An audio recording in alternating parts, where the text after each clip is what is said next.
Presidente, gracias por recibirme. Sí. ¿Qué tal, Esteban? Un placer. Un gusto, no, el placer es mío. Se ha hablado mucho en los últimos días de la situación que se ha dado con la expresidenta de la Nación, la marcha de ayer, su situación procesal. Yo le pido una primera mirada al respecto. Sé que usted es el presidente de la Nación y por ahí no está para comentar los hechos de la política, pero me interesaría una mirada al respecto. A ver, en primer lugar, me parece que acabamos de dar una lección de republicanismo, ¿no? Donde es un evento extremadamente importante, muestra la salud de la República porque una mujer que fue 2 veces presidente de la Nación, que fue vicepresidente, quedó condenada por corrupción. Además, eso ocurre en este gobierno. Y yo creo que eso efectivamente ha ocurrido porque es el primer gobierno que le da rienda libre a la justicia. Es decir, una de las cosas que fueron parte de mi promesa de campaña es, yo siempre abogué por la libertad del Poder Judicial, que el Poder Judicial sancionara acorde a lo que le parece correcto, y al no existir interferencia sobre el Poder Judicial, se hizo justicia, lo cual es sumamente valioso y que ese activo otros no lo tienen. El tercer punto, si vos querés, es con respecto a... ¿Usted quiere decir que hay otros gobiernos que sí interfirieron en la justicia? Sí, obviamente. No han dejado trabajar en paz a los jueces. Y si... ¿Habla de kirchnerismo o de otro signo político, presidente? Todos, excepto este gobierno. Y lo otro que me parece... O sea, el macrismo intervino en la justicia. Bueno, digamos, al macrismo en la lógica en la cual se intentaba vender como el único opositor al kirchnerismo, siendo que fue el que después le permitió volver, ha jugado un rol en interferir las instituciones, a punto tal que, por ejemplo, en lo que hizo Pichetto en la Cámara de Senadores, cubriéndolo a Cristina, después se lo pagaron dándole la candidatura a vicepresidente, ¿no? Entonces, me parece que es una forma de hacer política a la cual yo no adhiero. Por eso también está el ejército de imbéciles que viven hablando de pactos y de conspiraciones, que además después los hechos demuestran que están equivocados y en lugar de pedir disculpas y aceptar que se equivocaron, redoblan la encuesta diciendo otro tipo de barbaridades. Usted, presidente, yo me imagino la respuesta, pero se la quiero hacer, por supuesto. ¿Usted en algún momento imaginó una situación de indulto o algo análogo para Cristina? A mí me parece un disparate. A ver, Esteban, si yo vivo pregonando la independencia de la justicia, que la justicia falle y haga lo que considera pertinente, que dicho sea de paso es una materia que además no manejo. No tengo ni la más mínima intención de algo así, porque aparte nuestro lema de campaña es el que las hace, las paga. Entonces, ¿qué es eso? A mí me parece aberrante. ¿El indulto le parece aberrante? Aberrante. Es decir, porque significaría que, como no estoy de acuerdo con lo que hizo la justicia, en caso de que yo estuviera en desacuerdo, lo cual, además, tampoco me compete tener, digamos, esa opinión, por decirlo de alguna manera, en el lugar que estoy. Vos fijate que esto, a mí durante la campaña, todo el tiempo me pedían que me expida sobre estos temas y yo siempre dije lo mismo. Hay que dejar actuar a la justicia tranquila. Lo que a mí más me sorprende es que los que más hacen este tipo de ataque son los ñoños republicanos, cuando en realidad el punto es no hay que interferir en la justicia. Si yo estoy aplicando para el Poder Ejecutivo, como era en la campaña, no tengo por qué interferir. Si soy el Poder Ejecutivo, porque además la gente me eligió para ocupar esta silla, no debo interferir. ¿Y qué es lo que hago? No interfiero. Y cuando no interfiero es interesante, porque aparece la justicia. Ahora, presidente, usted no quiere opinar del fallo, entonces. Pero además, primero porque no soy una persona idónea en la materia. Primer punto. Segundo punto, la justicia es independiente y lo que falle es el criterio de la justicia y como tal hay que acatarlo. Ayer Cristina planteó algo así como que este gobierno, este modelo, dijo, se cae. ¿Este modelo se cae, presidente? habría que ver qué es lo que ella considera se cae, digamos. Ella es parte de uno de los peores gobiernos de la historia, ¿no? Es decir, por ejemplo, durante su segundo mandato, ella logró que el PBI per cápita cayera, es decir, porque el PBI se mantuvo constante durante su segundo mandato, pero en un contexto donde Argentina, dado que tuvo los mejores términos de intercambio de la historia, debería haber crecido al 11 per cápita. Es decir, Argentina podría haber hecho una revolución durante su segundo mandato y, sin embargo, no lo hizo. Además, fue parte del desastroso, deplorable e inmundo gobierno de Alberto Fernández, que, entre otras cosas, además nos encerraron a todos, ¿no? Pero se fueron con una inflación que viajaba a más del 1% diario. De hecho, la inflación mayorista de diciembre había sido del 54,5%. Eso anualizado daba 17.000.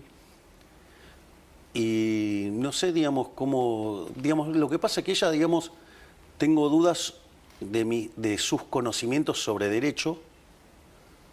Y además, o sea, en términos de economía, es profundamente ignorante. Por ejemplo, la inflación es el mejor síntoma de que la economía está enferma, por decirlo de alguna manera. Y nosotros, no solo que el otro día en lo que es el IPC dio 1,5%, quiere decir que hoy la inflación en Argentina, de venir viajando a niveles estratosféricos que podían haber derivado en una hiperinflación, o si lo tomás de los máximos que tomó, en torno del 300% en consumidor o casi 400% en mayoristas, lo que vos tenés es que pasaste a una tasa de 1,5 mensual, es 20% anual. En consumidor, si lo tomás en mayorista, que siempre digo que es un mejor indicador porque va adelantado, dio deflación. Menos 0,3. Menos 0,3. Vos sabés que para ir a buscar un dato en situaciones normales, porque tenés una observación que dio eso durante la pandemia, que eso es una situación muy especial porque frente al pánico que se generó una fuerte retracción de la demanda agregada, digamos, se generó además también un profundo aumento de la demanda de dinero. Entonces, en el primer mes de la pandemia, frente a ese terror, evidentemente, digamos, los precios cayeron también, pero si no tenés que ir a buscar un dato de esas características al 2008, o sea, te tenés que retrotraer 17 años. Es decir, hoy Argentina, digamos, viaja en deflación. Entonces, bueno, eso desde mi punto de vista es una muestra de la fortaleza del programa económico. Además, es interesante porque no solo que estaban dadas las condiciones para que haya una hiperinflación, ¿no? Porque pensá que teníamos deuda en el Banco Central, digamos, en pesos, venciendo un día, que eran equivalente a 4 bases monetarias, o sea, en un día podías quintuplicar la cantidad de dinero. Tenías deuda en peso venciendo por el equivalente a 90.000 millones de dólares, que en ese momento eran equivalente a 8 o 9 bases monetarias. Además teníamos un sobrante monetario peor que el que había en la previa del Rodrigazo, que implicó sextuplicar la tasa de inflación, o sea, con lo cual se hubiera multiplicado por 12 como si nada. Además tenías reservas internacionales netas negativas, el acuerdo con el fondo caído, tenías además la deuda de la CIRA por 45.000 millones de dólares. Por lo tanto, la situación, y además tenías indicadores sociales que eran peores que los del 2001. Con lo cual estaba todo dado para tener la peor crisis de la historia. La inflación la estamos domando y vos fíjate... ¿Y hoy cómo estamos, presidente? Estamos muchísimo mejor. Si me lo permitís, digamos, voy claro. a cómo, digamos, a este punto y después ya vamos a sobre por qué estamos mucho mejor. Entonces, si vos te fijás, nosotros tenemos este tremendo logro en materia inflacionaria que está siendo reconocido por todo el mundo. Y vos fíjate que esto es interesante, porque hoy en el mundo se habla del milagro argentino. Y fíjate esto, nosotros lo logramos sin que hubiera una hiperinflación previa, porque es el que te hizo el trabajo sucio, ¿no? Lo hicimos sin una expropiación, no sé, tipo Plan Bonex, nosotros no expropiamos a nadie, lo hicimos todo, lo hicimos a mercado. No solo eso, sino que además no fijamos el tipo de cambio, que es una forma de acelerar la baja de la inflación de manera artificial. Lo hicimos sin controlar precios y además, en general, los planes de estabilización primero hacían los ajustes tarifarios y después te mostraban como logro, digamos, la baja de inflación post ajuste tarifario. Y nosotros lo venimos haciendo durante el propio programa. Es decir, con lo cual, y además lo estamos haciendo mucho más rápido que la convertibilidad. Vos fíjate que hay un trabajo de Gerardo de la Paulera, Bossoli e Irigoyen que se llama Passing the Buck y toma lo que se llama el índice de presión macroeconómica y demuestra que el mejor gobierno de la historia había sido el primer gobierno de Menem. El gobierno de Menem se caracterizó por qué cosas: un programa de estabilización exitoso, la convertibilidad, y un conjunto de reformas estructurales. Hoy, parados hoy, nosotros tenemos una baja de la inflación mucho más profunda que la de la convertibilidad y hecha de manera genuina, y al mismo tiempo, no solo eso, sino que hoy ya llevamos 25 veces más de reformas que las que hizo Menem. Por lo tanto, digamos, o sea, en primer lugar, digo, lo que puedo decir sin lugar tipo de duda, es que somos el mejor gobierno de la historia. Y después vos me habías preguntado otra cosa, que es ¿cómo estamos? Mirá, lo primero es, nosotros primero dijeron que no íbamos a poder estabilizar. Cuando empezamos a estabilizar, empezaron a decir que íbamos a hundir a la economía en una gran depresión. Ajustes de la mitad del que hicimos nosotros ajustamos 15 puntos del PBI, generaron caídas de por lo menos, o sea, ajustes de la mitad, caídas de 15% del PBI. Dijeron que nos íbamos a hundir en una gran depresión, después dijeron que se iba a hacer una L, que íbamos a tocar un piso y no levantábamos más, después empezaron con la pipita de Nike suave, después la pipita de Nike, bueno. ¿Cómo terminó el año pasado? Cuando tomamos el EMAE, que es el indicador, el estimador mensual de la actividad económica, en términos mensuales desestacionalizado, diciembre contra diciembre subió 6%. Cuando yo miro el PBI del primer trimestre, subió 6%. Cuando miro el PBI del segundo trimestre, lo está haciendo al 8%. Cuando miro la cantidad de pobres, primero sinceramos, nos fuimos a 57%, porque básicamente lo que hubo que hacer era sincerar la macro. O sea, no es que no estaban esos pobres, en realidad estaban ocultos detrás de los controles de precios y distintas, digamos, cuestiones metodológicas en términos estadísticos. Entonces, cuando vos lo sinceraste, bueno, se fue a 57%. Bueno, hoy está en 35%. ¿Qué quiere decir? Que bajamos 22 puntos porcentuales de la pobreza. Sacamos a más de 10 millones de personas de la pobreza. No solo eso, tenías 2 de cada 3 chicos pobres, hoy tenés 1 de cada 2. Entonces, digo, las mejores están... Es más, el salario real... O sea, los salarios respecto a los precios vienen mejorando desde hace 12 meses. Entonces, es más, estamos en récord de puestos de trabajo. Por lo tanto, está funcionando. Lo que pasa que hay que entender es que nosotros venimos de un desastre. Y lo que nosotros estamos haciendo es hacer las cosas seriamente. Digamos, los atajos no te llevan a ningún lado. Hay sectores de la economía que plantean, ¿sí?, que falta empleo en Argentina, que hay una crisis de empleo, y otro sector habla de que Argentina está muy caro en dólares. Primero voy con el empleo, presidente. A ver, digamos, no se manifiesta en aumento del desempleo, así que digamos, la economía se caracteriza por tener muchos sectores, o sea, la economía no es de un solo producto, de un solo agente, eso es una abstracción que les puede resultar cómoda a determinados economistas, pero la vida real, digamos, es heterogénea, sí. Entonces a algunos sectores les va mejor, a otros les va peor. Es más, yo te diría que vos podrías hacer una matriz de doble entrada, a los que le va bien y los que le va mal, sí, digamos, porque lo que está ocurriendo es que vos tenés un modelo que genera muchos cambios estructurales. Los cambios estructurales no son neutrales. O sea, hay sectores a los que les va a ir mejor y hay sectores a los que les va a ir peor. Ahora, es decir, digamos, ahora, dentro de los que les va mejor están los que se prepararon para el cambio, o sea, la vieron y se subieron a eso, entonces le está yendo muy bien. Después tenés sector, digamos, el sector que le toca, digamos, o sea, está siendo favorecido por esta situación. Bueno, que no hicieron nada. Bueno, entonces les va bien, pero no tanto.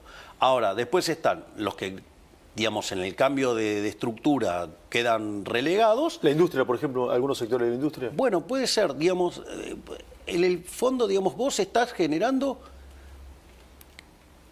un sinceramiento de la economía. O sea, vos estás haciendo una economía libre. Entonces, todos los sectores protegidos, subvencionados, digamos, o sea, los que viven de los demás, sin competir, y bueno. Hay sectores de industria que se van a tener que reconvertir, entonces. Exactamente. Bueno, pero es parte de la vida. Entonces, vos tenés No hay sectores... marcha atrás con eso.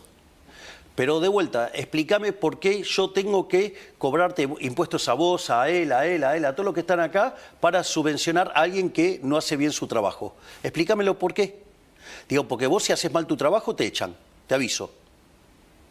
Entonces digo, ¿por qué? ¿Qué hay gente que tiene privilegios?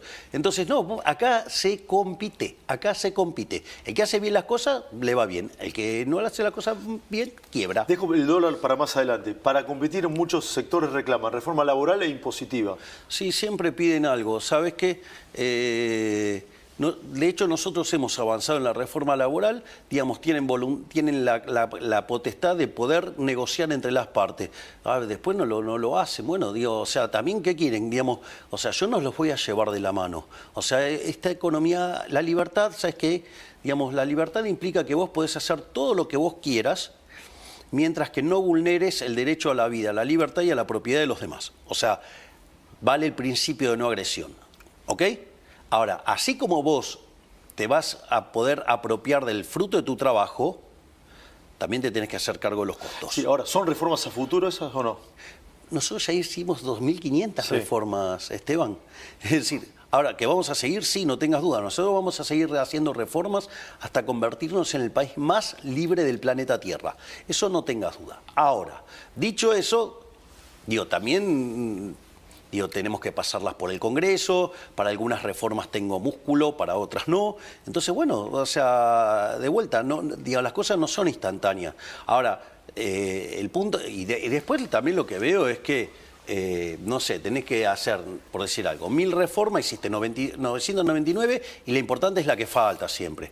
La verdad que, bueno, se nota que mucha gente, ¿viste? ¿A los gobiernos no peronistas se le exige más? Eso no tengas duda.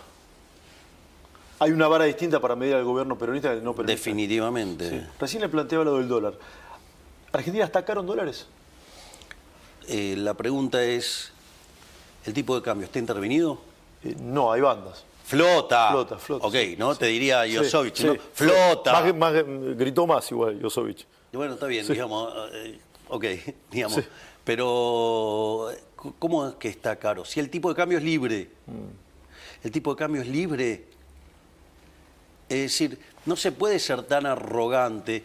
Mira, hay una serie de trabajos de Hayek sobre el uso del conocimiento en la sociedad, digamos, y distintos trabajos, o por ejemplo la propia su último libro, La fatal arrogancia. Mira, vos para saber cuál es el vector de precios de equilibrio de una economía, vos deberías conocer las preferencias de los agentes de la economía, o sea, pasados, presente y futuro. Deberías conocer la tecnología, pasada, presente, futura. Deberías conocer cómo evoluciona la población y, digamos, cómo evolucionan las preferencias de esa población. Deberías conocer básicamente las dotaciones de la economía, la cual encima, además, con los descubrimientos va cambiando. Sí, fluctuante, claro. Bien, exacto. Entonces, ¿qué quiere decir esto? Que vos para saber todo eso deberías ser omnisciente, omnipresente y omnipotente. O sea, ¿qué quiere decir esto? No hay manera, ¿sí?, de que vos conozcas el vector de precio de equilibrio. Lo que hemos descubierto es que el proceso de orden espontáneo del mercado permite que cada uno aporte su información en sus decisiones de compra y de venta, y eso hace que el sistema genere el mejor resultado posible.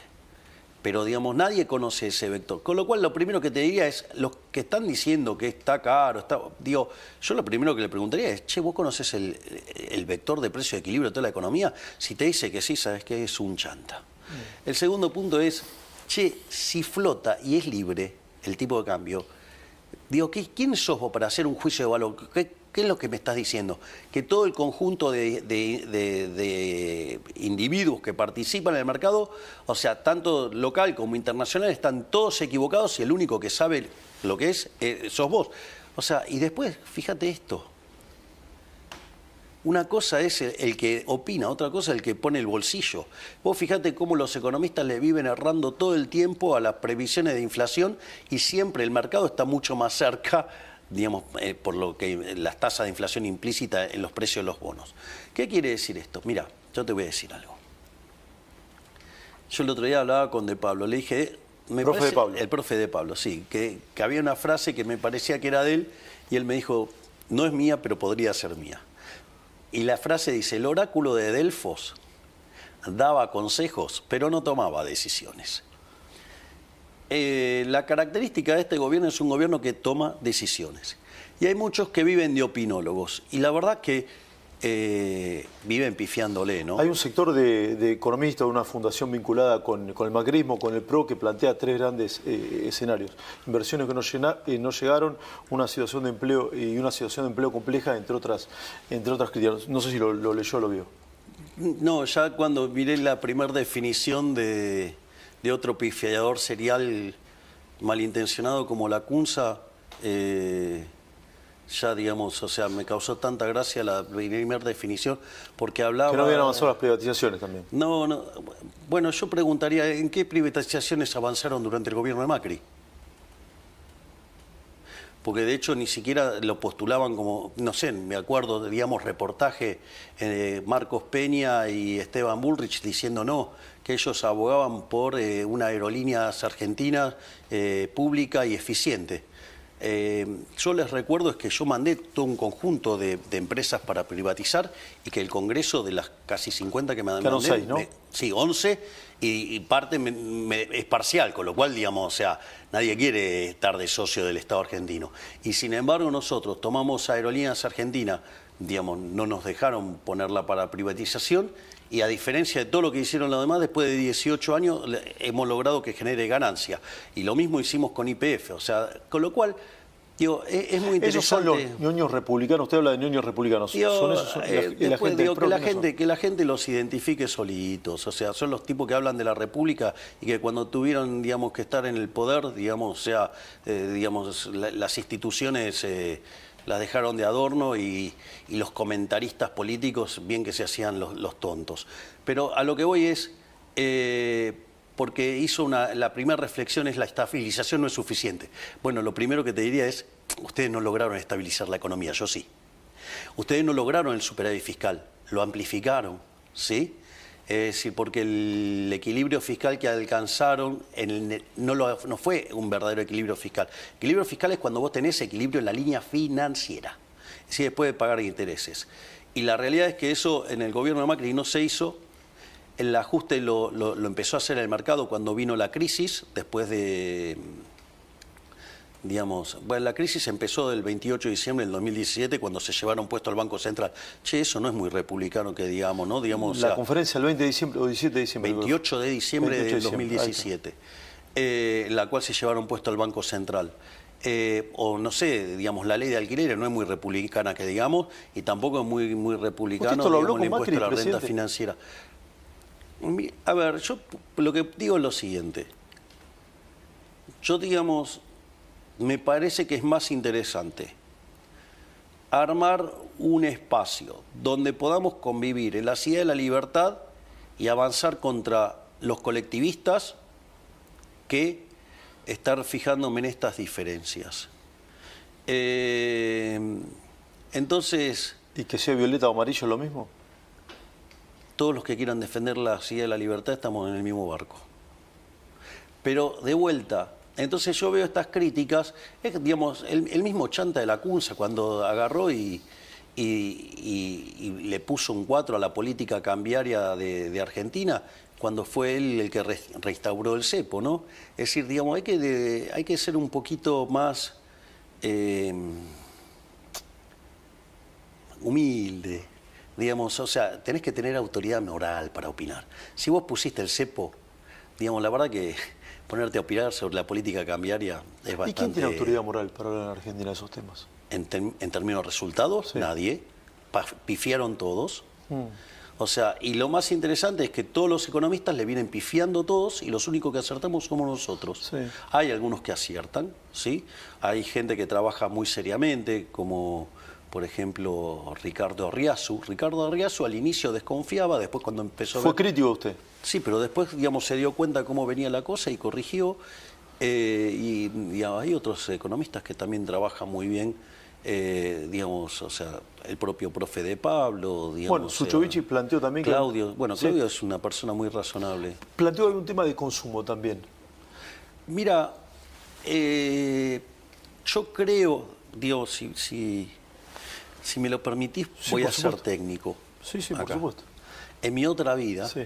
cuando era... La audiencia define el mercado. Sí. Cuando era un economista profesional, yo una de las cosas que hacía me dedicaba a hacer modelos de simulación macro. Entonces, vos venías, me pedías que te simulara un programa económico y yo te lo hacía. De hecho, lo hice para Guillermo Francos, que era el ala liberal de los que estaban con Scioli.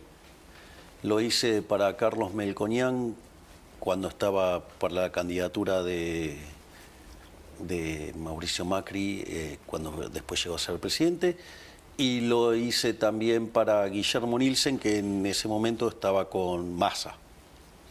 O sea, con lo cual vos me traías un programa económico y yo, digamos, te lo simulaba y te decía lo que te iba a dar de resultado. Dentro de las cosas que tenía que, estimadas adentro de ese modelo, tenía que tener una función de consumo. Una de las cosas que pasaba con la función de consumo es que yo traté de ver cómo funcionaba con las ventas de supermercado y las ventas de shopping. Bueno, no da nada, nada. Econométricamente no da nada. Igual el último dato de supermercado dio 9 arriba y shopping dio casi 20 arriba. Pero al margen de eso, la forma en la cual, digamos, se estima el consumo sale por diferencia. Por lo tanto, después vamos, o sea, vos tenés estimación de la producción. Yo tengo una pregunta, ¿vos te crees que el tipo que produce es un imbécil y que produce para tener guardado inventarios, que eso lo que hace es bajarte el retorno? Porque cuando el retorno de una compañía es margen por rotación. Dado los márgenes, si vos le bajás la rotación, vas a ganar menos plata. ¿Vos te crees que los empresarios se dedican a perder plata? Entonces, ¿cómo es que sube la producción si no tienen consumo? Primer punto, digamos, por favor, digamos, o sea, pero claro, tienen menos calle que Venecia estos idiotas. Ese es el primer punto. El segundo punto es, cuando vos haces la estimación del consumo, sale por residuo. Es decir, vos tenés una estimación de la producción, tenés de las importaciones, tenés de las exportaciones, tenés la inversión, tenés el gasto público y sacás por diferencia el consumo. Entonces, ahora cuando vengan las cuentas nacionales y salga el consumo, vamos a ver si el consumo está subiendo o no. O sea, con lo cual, digamos, le hago un desafío así abierto a todos estos econochantas. Y te voy a decir algo. El problema es que cambió la metodología bajo la cual la gente consume. Digamos, es mejor proxy mirar qué está pasando con las ventas de Mercado Libre que cualquier indicador de estos, digamos, que tenemos de... Es decir, es más fiable el pronóstico o el número que pueda tener Mercado Libre en ventas que... Absolutamente. Sí, la gente se la pasa comprando, digamos, por Mercado Libre y usa Mercado de Pago. Entonces, de vuelta, digo, parece que no aprenden, pero tampoco quieren aprender. Entonces, pero por eso te dejo planteado el desafío. Sí. Cuando salgan las cuentas nacionales, vení y hablamos volvemos a hacer una entrevista. Y hablamos de qué pasó con el consumo, a ver qué dio. Digo, así, digamos, terminamos con estos econochantas mentirosos de una vez, que dejen de mentirle a la gente. Que dicho sea de paso, algunos de ellos haciendo sus grandes asesoramientos sobre el tipo de cambio, mandaron a la quiebra a empresas. Ejemplo, Melconian mandando a la quiebra a Groboco Patel, apostando $1 de 2.000 pesos. Dale. Presidente, hace mucho tiempo está hablando de la Asociación de los Jubilados. Se aprobó en la Cámara de Diputados una reforma que tiene en cuenta la actualización de un bono y una moratoria. Usted ya dijo que va a vetar si eso se transforma en ley. ¿Está en agenda algún tema para los jubilados? A ver, no, vamos por partes. A ver. La pregunta es, demagógicamente, el Congreso decidió reventar 2 puntos del PBI. La pregunta es ¿con qué lo pago?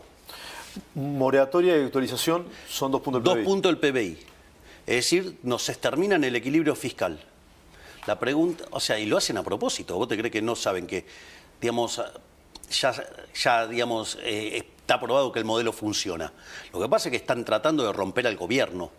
Usan una causa noble como la de los jubilados, tratando de romper al gobierno. O sea, pero digo, ¿vos te crees que le importa a los jubilados? Yo te recuerdo que el gobierno anterior se fue con jubilaciones de $80. Hoy son $320. No estoy diciendo que es mucho. Sí, lo que estoy diciendo es muy poco, que usted lo sabe. Está bien, pero bueno, muy poco, digamos, o sea, digamos, también, y digo, eso implica un juicio de valor muy particular. Porque, digo, pero está claro que de $80 pasamos a 320. Sí, Se multiplicaron por 4. Ok, en dólares, en una economía que hoy además es mucho más abierta, con lo cual compra mucho más esos dólares. Dicho esto, ahora, los que proponen esto son los mismos que dieron jubilaciones sin aporte. O sea, son los que quebraron el sistema, porque si el... Está quebrado el sistema. Claro, obviamente, ellos quebraron el sistema. Si vos tenés aumento de, digamos, a ver, vos tenés un sistema de reparto. Primer gran estafa del kirchnerismo a los jubilados fue cuando se nacionalizaron las CFJPs. Es decir, y utilizaron el Fondo de Garantía de Sustentabilidad para hacer populismo, lo cual encima lo admitió la propia Cristina Fernández de Kirchner, que lo usaron para hacer populismo. ¿Cuando vetó el 82% móvil? No, cuando explicó cómo se gastaban la plata de los jubilados. Entonces, digamos, una de las fuentes que financia las jubilaciones, digamos, se la patinaron. Eso no es solo eso, sino que además, como si todo esto fuera poco, hoy de hecho son más aquellos que se jubilaron sin aportes que los que lo hicieron con aportes. Con lo cual, si vos tenés una determinada cantidad de donde vos sacás la plata y ponés más manos a sacar plata y, digamos, aquellos que, digamos, no les gustan las jubilaciones, bueno, tendrían que agarrar y decirle a Cristina que por culpa de ella hoy podrían estar cobrando $640 y cobran 320 porque duplicó la cantidad de jubilados sin aporte. Entonces, si además eso vos le agregás que tuviste un mercado laboral hiper inflexible, digamos, y con todo esto de que no, los derechos y no sé qué cosa, y vos tenés clavada la cantidad de impuestos del sector privado desde el año 2011, bueno, ¿qué es lo que te pasó? Vos te aumentó sustancialmente la informalidad en la economía argentina. Bueno, ese aumento de la informalidad en la economía argentina hace que haya menos gente aportando al sistema. Y lo que vos podés pagar de jubilaciones, vos es entre los que aportan y los que reciben los beneficiarios. Entonces, si vos duplicaste los beneficiarios, digamos, reventaste la capacidad de la economía para generar aportantes y, bueno, algún problema evidentemente vas a tener. Lo que nosotros estamos tratando de hacer son soluciones serias que arreglen los problemas. Ahora, el problema es que no hay soluciones mágicas que te arreglen todo de un día para el otro, porque si vos crees que podés hacer eso, bueno, vamos a seguir rompiendo a toda la economía como la vienen rompiendo hace 100 años, en especial los últimos 20. No hay flujo hoy genuino económico para pagarle más a los jubilados. No, de hecho están así que, digamos, solamente de lo que surge del sistema previsional es una parte de lo que lo financia, el resto se financia con otros tipos de impuestos. Entonces, y ahora vos que me venís a proponer aumentar 2 puntos del PBI del gasto público, ¿me decís con qué lo financio, Esteban? ¿Qué lo financio con emisión monetaria? O sea, ¿cuál es financiarlo con un impuesto altamente regresivo que golpea más fuerte sobre los sectores más vulnerables? O sea, volvemos de vuelta a la sandada de la emisión, la inflación y generar pobres. Me parece que eso no. La otra que es, digamos, ¿qué vas a recurrir? Al disparate de financiarlo con deuda. Un problema de flujo lo vas a resolver con deuda. Bueno, me parece que, digamos, si haces eso, digamos, te vas a estrolar, o sea, con lo cual no vas a pagar la deuda, con lo cual la tasa de interés se va a ir a las nubes y por ende la economía no va a poder crecer porque, digamos, si vos tenés altas tasas de interés, o sea, tenés alto riesgo país, o sea, ¿qué es lo que ocurre? Vos no invertís, no acumulás capital, no creces y tenés salarios miserables, con lo cual tampoco vas a poder pagar buenas jubilaciones. La otra alternativa, ¿qué vas a hacer? ¿Vas a cobrar impuestos? O sea, ¿vas a matar el crecimiento, digamos? O sea, ¿vas a impuestos? ¿Querés que nos cobren? O sea, que digan cómo quieren financiarlo. O que digan qué gasto público quieren que bajemos. Presidente, todos los miércoles se hace una marcha, que cada uno califique como quiera, esa de los jubilados. Pero Esto lo introduzco con una pregunta que quería hacer al comienzo. ¿Teme que haya una espiral de violencia en la Argentina después de lo que pasó con Cristina, de algunos ataques a medios de comunicación, ataques a algunos periodistas? ¿Teme una espiral de violencia o cree que es un sector minoritario e inorgánico? No, yo creo que es un sector minoritario que no acepta las reglas de la democracia. Es decir, democracia es solo cuando ganan ellos, y si no, pero yo creo que son minoritarios, sí. O sea, no son una mayoría. Y además cada vez esas expresiones son más chiquitas, ¿no? Cuando uno ve cómo está evolucionando la cantidad de la convocatoria en las distintas marchas, es decir, el ritmo en el cual se viene cayendo la participación es verdaderamente grosera, porque yo creo que tarde o temprano la gente va a entender lo siniestro y nefasto que son la gran mayoría de los políticos argentinos, que detrás de, digamos, que esconden los curros detrás de causas nobles. Es decir, esconden los curros detrás de sectores muy sensibles. Digo, ya lo hicieron con la educación, ¿no? O sea, detrás de la educación esconden sus curros. Entonces, cuando vos vas a atacar los curros, pedís auditoría, te dicen que vos estás atacando la educación. No estás atacando la educación, estás atacando a los chorros que viven de robarse la plata de la educación. Esto es todo igual. O sea, y yo creo que la gente, afortunadamente, está madurando y le está sacando la ficha a los políticos. Se están dando cuenta del tipo de delincuentes que son. Habló de gente y de convocatoria. ¿Esperaba más gente en la marcha de ayer? Yo no tengo por qué esperar nada, que la gente se manifieste y haga lo que quiera. Es decir, yo la marcha de ayer, ¿sabés cómo la vi? Yo dije como ayer... un partido homenaje. ¿Cómo? Como un partido homenaje. Como que alguien se retira, digamos. Claro, cuando se retira un jugador de fútbol, ¿viste? Que le hacen un partido homenaje. Sí. Bueno, lo vi así, digamos, toda la gente fue, digamos, a despedir a alguien. A despedir a la señora Kirchner porque está inhabilitada de manera perpetua de ejercer cargos públicos. Los homenajes generalmente son a buenos jugadores. En este caso, que ahora fueron a despedir a otro medio patadura, ¿cómo sería eso?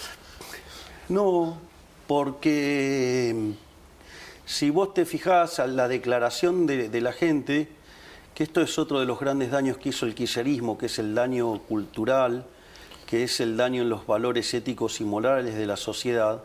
O sea, no cuestionaban que robaran. De hecho, les parecía bien porque había repartido el botín con ellos. Y después hay algunas reflexiones que uno debería entender también la gente. Digamos, o sea, la gente no tiene por qué saber de economía. Entonces, ¿qué es lo que pasa? Digamos, porque la gente dice, bueno, yo estaba mejor. Bueno, a ver, veamos qué es yo estaba mejor. Te espoleo la respuesta, porque te comiste el capital. Y encima no te comiste tu capital, te comiste el de otro. Pero vamos a hacerlo con un ejemplo para que se entienda. Suponete que vos, digamos, decidís con tu familia irte de jarana a Europa. Entonces, hipotecás tu casa, prendás tu auto y tomás esos fondos y te vas de joda a Europa. Y se pasan la gran vida, la verdad que la están pasando fenómeno, o sea, se están divirtiendo y llega un momento que se empiezan a quedar sin plata.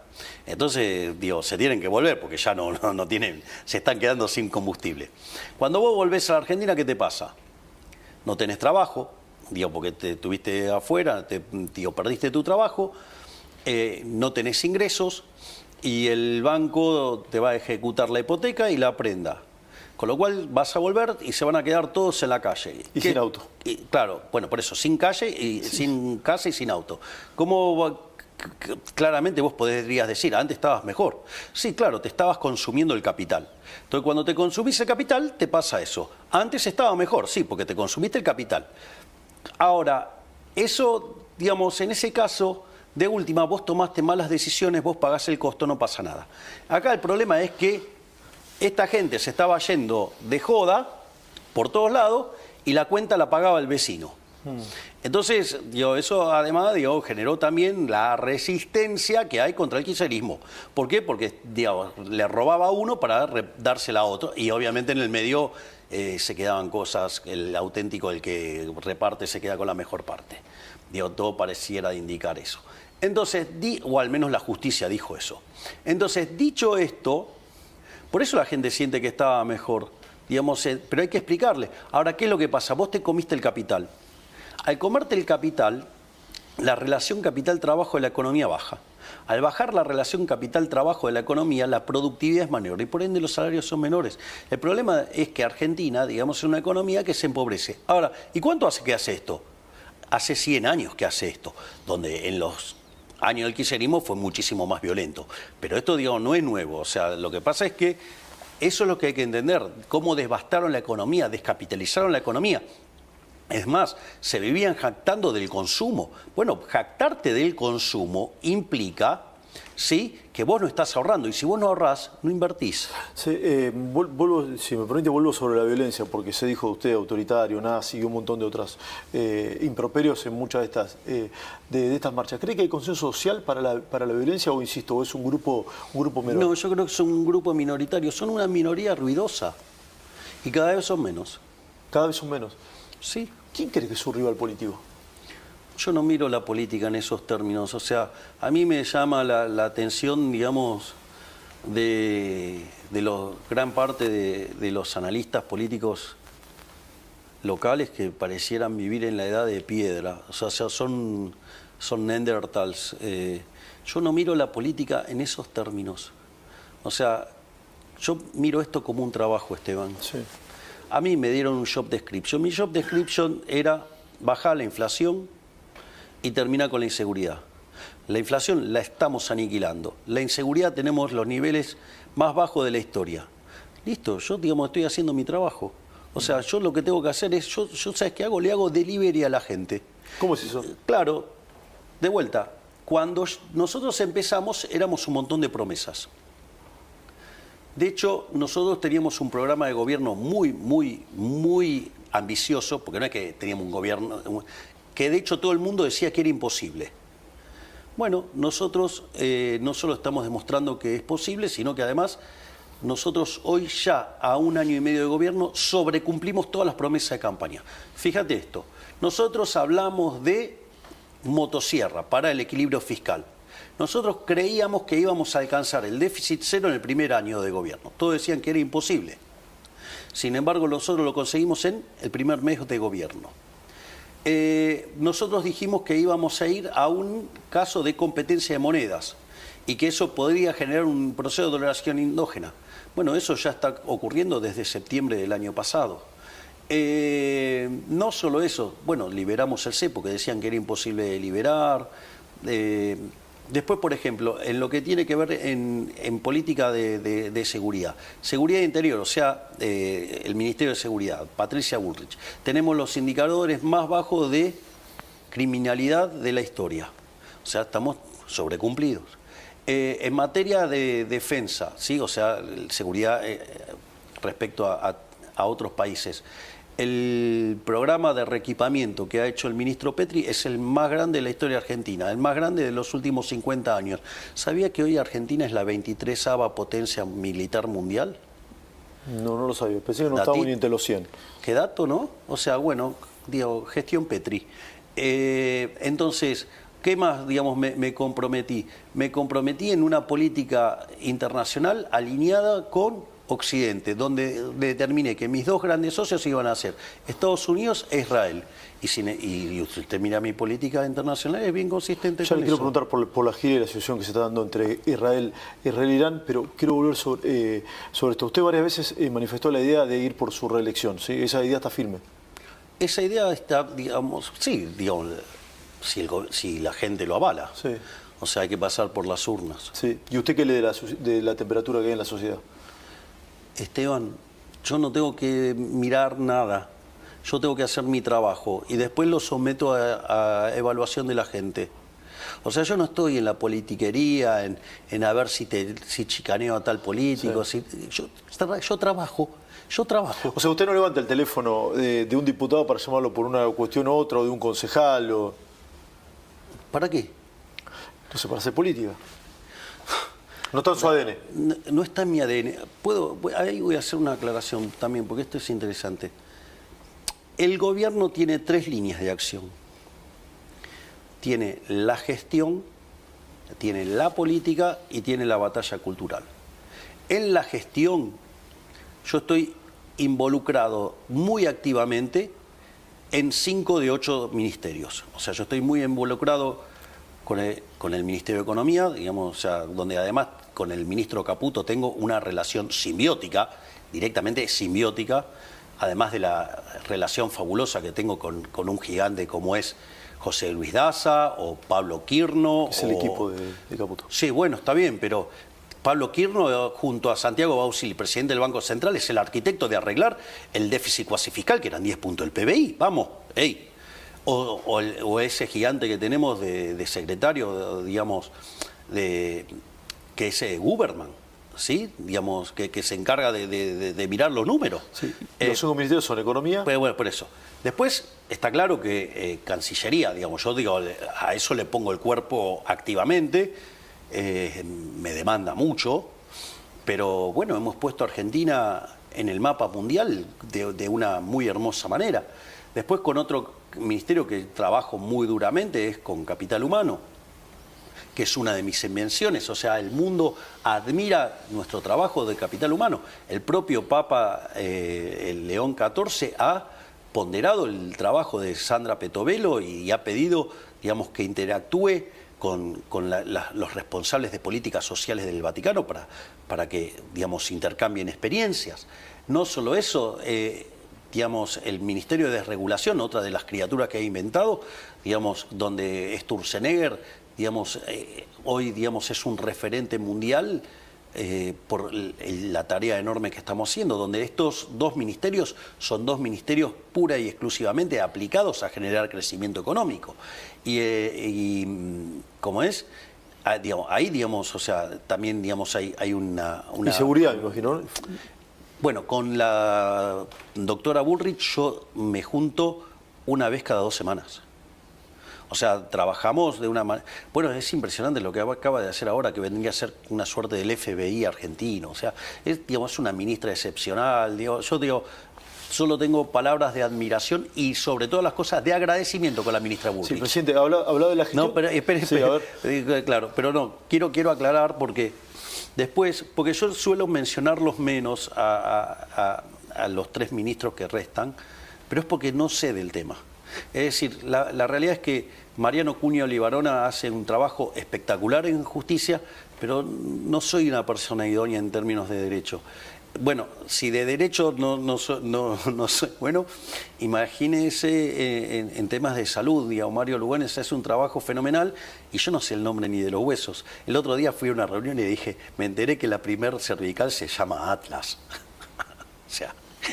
No sé los nombres. Entonces, digamos, o sea, no es, digamos, ¿qué le puede opinar? O sea, por eso a veces no los menciono. Y usted lo deja decidir. Sí, bueno, y me falta el ministro Petri, que es una superestrella, ¿no? Porque todos conocen lo que hace en materia de defensa, pero, digamos, la gente no sabe que es un gran ministro, y además de un ser humano formidable. Porque, por ejemplo, nosotros a veces discutimos cuestiones en gabinete y algunas requieren leyes, otras decretos, otras, digamos, circulares. Sí. El presidente habló de salud, y está el tema del Garrahan, de los médicos del Garrahan. Sí, ahora hablamos, yo no tengo problema. Ahora, digamos, y de repente al otro día aparece Petri con la solución. O sea, es un ministro, digamos, es un superministro, y ni que hablar, digamos, de la muñeca de Guillermo Francos. Pero... Le hacía el paréntesis de los médicos del Garrahan, bueno, ya hablaba de salud. Sí, pero digo, terminemos con este bloque y vamos a lo del Garrahan. Yo no tengo ningún problema de discutirlo al hueso. Después está la parte de la política. Digo, usted puede ir y hablar con mi hermana, que es quien, digamos, que dicho sea de paso, la gente no tiene idea de lo difícil que es armar partido en un distrito. Es muy complicado, es muy complicado. Bueno, armó 17 en 6 meses. Y en las últimas, y todas las elecciones que participó, por ejemplo, el kirchnerismo lo pasó por arriba. A todos los que son los competidores nacionales, los pasó por arriba. Digo, el mejor ejemplo es lo que pasó en la ciudad. Así es que, pero yo, digamos, ahí yo reconozco que no tengo talento y además no me gusta. Entonces... ¿No le gusta el partidismo político? No, no, a mí no me gusta en general la política, a mí me gusta trabajar. Digamos, a mí me gusta la gestión. O sea, los políticos no trabajan. Y qué sé yo, rosquean, y a mí la rosca no tengo tolerancia para bancarme tanta rosca. Digo, no estoy diciendo que no sea importante, pero digo, por eso hay gente brillante que lo hace en mi lugar. O sea, pero digo, yo no me puedo involucrar porque no tengo talento para eso tampoco. O sea, no tengo talento, digo, no tengo, digamos, vocación para eso. O sea, no, yo digo, trabajar. Yo entiendo que trabajar, eso sí entiendo. De lo otro me cuesta más. Y decía la batalla cultural. Y después la batalla cultural es la parte que más me divierte. O sea, esa es la parte divertida del trabajo, que es expandir las ideas de la libertad por todo el mundo. O sea, en Argentina y en el mundo. ¿Y ahí qué estaría? Caputo y Laje. Por dar dos ejemplos.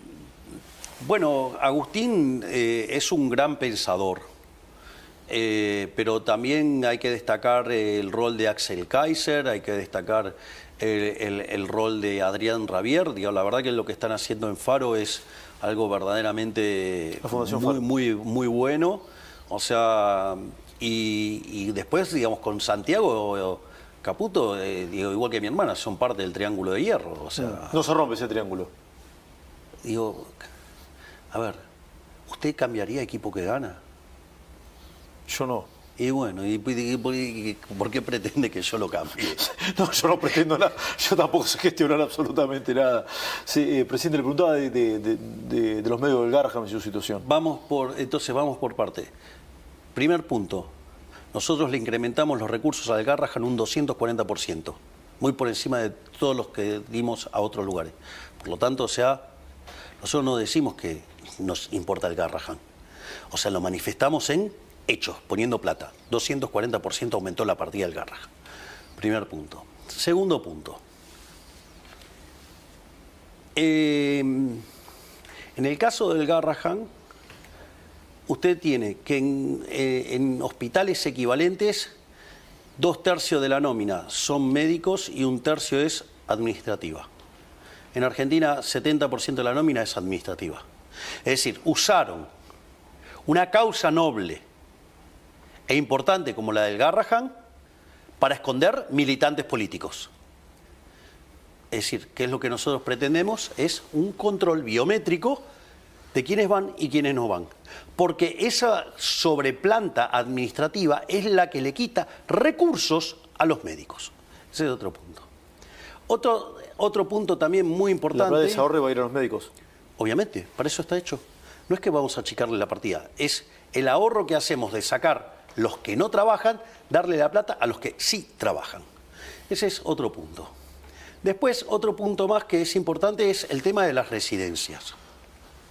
En otros países del mundo las residencias no son rentadas. No son rentadas. O, en otros casos, hasta pagan por las residencias. Nosotros ahora lo que estamos haciendo es que las residencias no sean hechas por extranjeros para que queden entre los argentinos y puedan, digamos así, generar más ingresos. Y después, otra cosa es, yo lamento que los que hicieron el reclamo mintieran. Y que además contaran con la connivencia, complicidad de periodistas que literalmente son unos delincuentes, unos mentirosos. Porque si van a hablar del reclamo y ponen con la línea de la pobreza, vos tenés que usar un ingreso de una persona, se compara con la línea de pobreza de una persona. No se compara la línea de pobreza de una familia tipo de 4 personas contra un ingreso, que era lo que estaban haciendo. Cuando decían la línea de pobreza es de 800.000 pesos, ese es el caso para 4 personas. La línea de pobreza es 360.000 pesos. Entonces, no mientan con las comparaciones. De hecho, si bien la diputada Juliana Santillán erró en el dato porque usó el número de la verdadera base de comparación, que es la del individuo, y dijo que era para cuatro personas. Bueno, pero eso también es muy interesante, porque ella después lo corrigió en vivo, se dio cuenta que se había equivocado y lo corrigió. Pero ¿qué es lo más interesante? Que cuando cometió el error, las basuras de los periodistas, basuras que estaban ahí, le saltaron a la yugular. Que eso era básicamente de un individuo y que 800.000 era... Porque se había equivocado, presidente. Está bien, pero entonces quiere decir que...